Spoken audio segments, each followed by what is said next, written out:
تفسیر ضیاء القرآن سورہ حشر کے شروع میں آپ مطالعہ کریں اس کا۔ حضور علیہ السلام جب تشریف لائے تو اس وقت مدینہ منورہ میں یہ 3 قبائل تھے یہود کے، بنو قینقاع، بنی نذیر، بنو قریظہ۔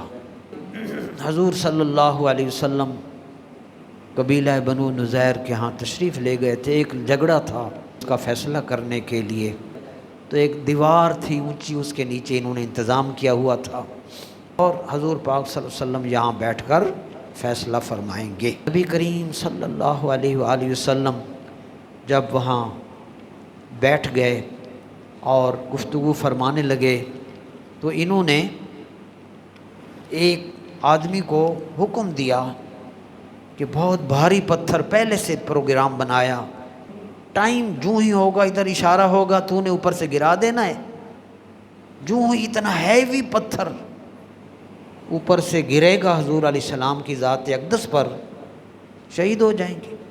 اللہ تعالیٰ نے نبی کریم علیہ السلام کو ان کے ناپاک ارادے سے آگاہ فرما دیا۔ محبوب وہاں سے اٹھ کر چلے آئے۔